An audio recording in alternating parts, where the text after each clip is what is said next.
"We object," my father shouted from the center aisle, his voice echoing through the cathedral as 200 guests turned in stunned silence.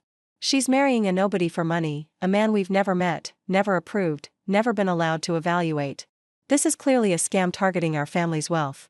My mother pushed past ushers to join him, adding her own declaration, "We refuse to let this embarrassment continue. Our daughter has been manipulated by a gold digger, and we won't stand by while she destroys her future." But why did the officiant, a distinguished older gentleman who happened to be my mentor and dear friend, remove his reading glasses with an expression of barely suppressed fury? And why did his next words transform my parents' confident intervention into something closer to public humiliation? "Sir, ma'am, I need you to understand something before you say another word." My father puffed up. "We have every right to protect our daughter. Do you know who your daughter is marrying? Some nobody who's clearly after her trust fund. This nobody is Marcus Thompson. I swore him in last month as the youngest appellate judge in this state's history." The officiant's voice carried the authority of 40 years on the federal bench. He graduated first in his class from Harvard Law, clerked for 2 Supreme Court justices, and was appointed to the bench at 34 based on a record of legal excellence that made national headlines. My parents' expressions flickered. "And your daughter," he turned to gesture at me, "built Thompson and Associates from nothing into one of the most respected civil rights law firms in the country. She argued 3 cases before the Supreme Court before she turned 35. She doesn't need your money, your approval, or your protection." The cathedral went absolutely silent. "Now, would you like to sit down, or shall I have the U.S. Marshals remove you from my friend's wedding?"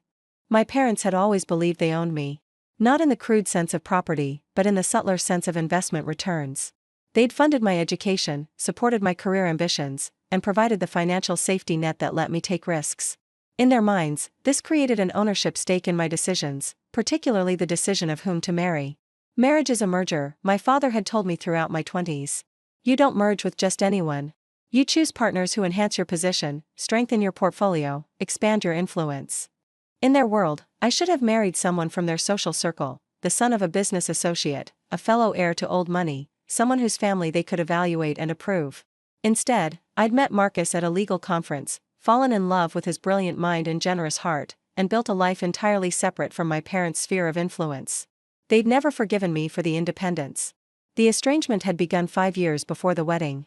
I stopped attending family events after my mother tried to set me up with the son of her friend, a man I'd already turned down 3 times who'd made it clear he saw me as a business opportunity rather than a person. "He's perfect for you," Mom had insisted. "His family's real estate holdings complement our investment portfolio beautifully." I'm not a portfolio addition. I'm a person. And I'm not interested in Tyler Ashworth. This isn't about interest, it's about strategy. For you, maybe. Not for me. The conversation had deteriorated from there. By the end, I'd said things I couldn't take back, and they'd said things that revealed how they truly saw me, not as a daughter, but as an asset to be managed for maximum family benefit. I'd walked away from their house that night and hadn't returned. Building Thompson and Associates had been my declaration of independence. I'd started the firm with 3 associates and a commitment to civil rights cases that larger firms considered unprofitable. Within 5 years, we'd grown to 40 attorneys, won landmark cases, and established a reputation for taking on fights that mattered regardless of billable hours. My parents knew none of this. They'd stopped tracking my career when I stopped reporting to them, and they'd assumed, as they always did, that without their guidance, I must be failing. "She's probably working at some small practice," I'd overheard my mother tell friends. "Wasting her Harvard education on cases that don't pay. She'll come back eventually, once she realizes she needs us." I'd never needed them. I'd wanted their love, their support, their pride in what I'd accomplished. But I'd never needed their money or their approval to build something meaningful. The distinction was lost on them entirely. Meeting Marcus had been the turning point. He'd been a rising star in constitutional law when we'd met, brilliant, passionate, and completely uninterested in the social climbing that defined my parents' world. He'd grown up in a working-class family, earned everything through merit, and measured success by impact rather than income. "Your family sounds complicated," he'd said after I'd shared my history. "That's a diplomatic way to put it. I have a gift for diplomacy. It's why they appointed me to the bench." He'd smiled. "But in private, I can say what I actually think. They sound like they confused having a daughter with owning stock. And you were right to walk away. They'll never accept you. You're not from their world. I don't need their acceptance. I need yours." That had been the moment I'd known I would marry him. The wedding had been planned without any contact with my parents. Marcus and I had chosen a venue, selected an officiant, his mentor, federal judge Robert Harrison, and invited guests from our professional and personal circles. No family members from my side were included because I had no family members who deserved inclusion. Somehow, my parents had found out anyway. Perhaps through social media posts from mutual acquaintances. Perhaps through the announcement in the legal publications that covered Marcus's judicial appointment. Perhaps through private investigators. Nothing was beneath them when they felt their authority being challenged. They'd arrived uninvited, unannounced, and utterly convinced they were saving their daughter from disaster. The scene in the cathedral was one I'd replayed in nightmares. My father in his expensive suit, positioning himself as a protective patriarch. My mother in designer clothes, performing concern while actually asserting control. Both of them addressing 200 guests as if those guests needed to be informed that the bride was making a terrible mistake. She hasn't spoken to us in 5 years, my father continued, even as Judge Harrison tried to restore order. She's clearly been isolated, manipulated, turned against her own family by someone who wants access to her trust fund. Mr. Whitmore. Judge Harrison's voice cut through the chaos. I've known Marcus Thompson for 15 years. I watched him argue cases that changed constitutional law. I recommended him for the appellate bench. If anyone in this room is being manipulated, it's not your daughter. You don't know our family situation. I know your daughter's situation. I've watched her build one of the most important civil rights practices in this country. I've seen her argue before the Supreme Court with a command of law that made seasoned justices pay attention. Whatever you think you know about her life, you're clearly operating with outdated information. My mother tried a different approach. We're not saying he's a bad person. We're saying this is too fast, too secretive, too suspicious. Why wouldn't she tell us? Why wouldn't she want us at her wedding? I stepped forward. The moment I'd been avoiding for 5 years had arrived. Because you would have done exactly this. You would have investigated Marcus, found reasons to disapprove, demanded control over the guest list, the venue, the ceremony. You would have turned my wedding into your event, my marriage into your merger. We just want what's best for you. No. You want what's best for your portfolio. You want a son-in-law you can leverage, a marriage that enhances your social position, a daughter who performs the role you've assigned her. That's not fair. You crashed my wedding to accuse my fiancé of being a gold digger. He's a federal appellate judge. His salary is public record. He doesn't need my trust fund, and neither do I.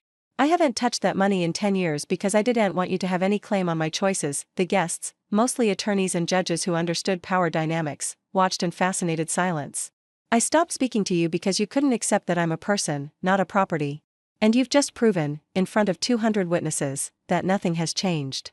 Judge Harrison moved to restore order. Mr. and Mrs. Whitmore, you have 2 options.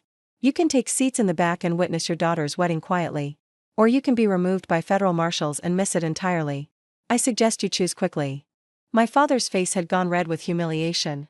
He'd expected to take command of the situation, to have his authority recognized, to position himself as the reasonable parent protecting a wayward child. Instead, he'd been dressed down by a federal judge in front of the legal establishment. This is ridiculous, he blustered. We have every right. You have no rights here. This is a private ceremony on private property, and you weren't invited. The only reason you were not already in handcuffs is because your daughter hasn't asked for your removal. Everyone looked at me. For a moment, I imagined it, my parents being escorted out by marshals, the wedding continuing without their presence, the statement that would make to everyone watching. But Marcus caught my eye. His expression said what he didn't need to speak aloud. This is your choice. I support whatever you decide. I turned to my parents. Sit in the back.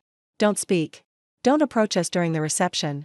And after today, don't contact me until you're ready to apologize, not for this, but for everything that led to this. The ceremony continued. Judge Harrison returned to the service with remarkable composure, guiding Marcus and me through vows that felt even more meaningful after the interruption. Every word about partnership, respect, and independence carried weight that our guests, many of them survivors of their own family conflicts, understood implicitly. When we kissed, the applause was thunderous. My parents sat rigid in the back row, surrounded by empty seats and the obvious disapproval of everyone around them. They'd expected to save the day. Instead, they'd become the cautionary tale. The reception was a masterclass in social consequence. Guests who would normally make polite conversation with anyone avoided my parents entirely. The legal community that filled the room knew exactly what had happened, exactly what it meant, and exactly who deserved their attention. My parents sat alone at their table while judges, attorneys, and advocates lined up to congratulate us. Appellate Judge Thompson and the legendary Elena Whitmore Thompson, one Supreme Court clerk announced. The legal power couple we didn't know we needed. She built that firm from nothing, another guest commented, deliberately loud enough for my parents to hear. 3 Supreme Court arguments before 35. Most attorneys dream of one. The recognition I'd earned through work, not wealth, surrounded me while my parents confronted the reality they tried to ignore. Their daughter wasn't failing. Their daughter was thriving. And she'd done it entirely without them. My mother approached during a quiet moment. Elena. I didn't know about the firm, the cases, any of it. You never told us. You never asked. You assumed I was failing because I wasn't following your plan. You never considered that I might be succeeding on my own terms. We wanted to protect you. You wanted to control me. There's a difference. Parents who want to protect their children listen to them, support their choices, trust their judgment. Parents who want to control their children crash their weddings and accuse their fiancés of gold digging. We made a mistake. You made a choice. You chose your assumptions over curiosity. You chose your authority over my autonomy. You chose to humiliate me and Marcus in front of everyone we respect. I kept my voice level. That wasn't a mistake. That was who you are. Can we start over? I don't know. Can you? Because starting over means accepting that I'm not your investment, my marriage isn't your merger, and my life isn't your business unless I choose to share it. We're your parents. You're people who raised me and then tried to own me. I've spent 10 years building a life where that distinction matters. Today was your chance to recognize it, and you chose to crash my wedding instead. Marcus found me afterward. How are you holding up? Better than expected. Worse than hoped. Your mother looked devastated when she left. She looked like someone who just realized the world doesn't work the way she thought it did. I don't know if that's devastation or education. Does it matter? Maybe not today. I leaned into him. Today, I married the person I love in front of people who respect us for what we've built. My parents' humiliation is incidental. It didn't feel incidental when your father was shouting about gold diggers. No. It felt exactly like every interaction I've ever had with them, dramatic, self-centered, and completely divorced from reality. I smiled slightly. But also final. They revealed themselves completely today. Whatever happens next, I know exactly what I'm dealing with. The legal community's response was immediate and overwhelming. Within a week, the story had circulated through every firm, every courthouse, every professional network that mattered. Not as gossip, as validation. Your parents crashed your wedding to accuse a federal judge of gold digging, a senior partner at a rival firm asked me. That's the most spectacular own goal I've ever heard of. They didn't know who Marcus was. They didn't bother to find out. That's the point. They made assumptions based on their own prejudices and never considered they might be wrong. That's been their approach to parenting since I was born. Well, now everyone knows. If they ever try to leverage family connections in legal circles, this story precedes them. The social consequence was appropriate and inevitable. My parents had spent decades building influence through wealth and manipulation. One afternoon of revealed character had cost them more than money could repair. The apology came 3 months later. My mother's handwriting on expensive stationery, the words careful but seemingly genuine. We were wrong. Not just about the wedding, about everything. We treated you as an extension of ourselves rather than a person with your own path. We measured your success by our standards instead of recognizing you had different, equally valid ones. We prioritized control over connection and lost you because of it. We don't expect forgiveness. We don't deserve it. But we want you to know that we're trying to understand where we went wrong, and we're genuinely proud of what you built, even though we learned about it too late and in the worst possible way. If you're ever willing to talk, we'll listen. Not to convince you of anything, just to hear who you've become without us. I read the letter 3 times. Then I set it aside and continued with my day. The relationship remains complicated. We've had conversations, careful, structured, supervised by the awareness that old patterns die hard. My parents are trying, genuinely trying, to see me as a person rather than a property. Some days they succeed. Other days, old habits emerge, and I have to remind them why I walked away. Marcus is patient with the process. They're learning a new language at 70, he observes. That takes time. What if they never really learn? Then you'll have done everything possible, and the failure will be theirs, not yours. But at least you'll know you tried. Our daughter was born 2 years after the wedding. We named her Charlotte, after Marcus's grandmother. My parents met her when she was 3 months old, a carefully managed introduction with clear boundaries. She's beautiful, my mother said, tears in her eyes. She's her own person, I replied. Not an extension of us, not an investment in our future, not a tool for anyone's social positioning. She's Charlotte. And she'll grow up knowing that she's valued for who she is, not what she can provide. My mother nodded. That's what we should have taught you. Yes, it is. Can we do better with her? You can try. But if I see any hint of the patterns that damaged our relationship, access to my daughter will end. Charlotte deserves grandparents who love her unconditionally, not grandparents who see her as another asset to manage. We understand. I hope so. Because I'm giving you a chance I don't have to give. Don't waste it.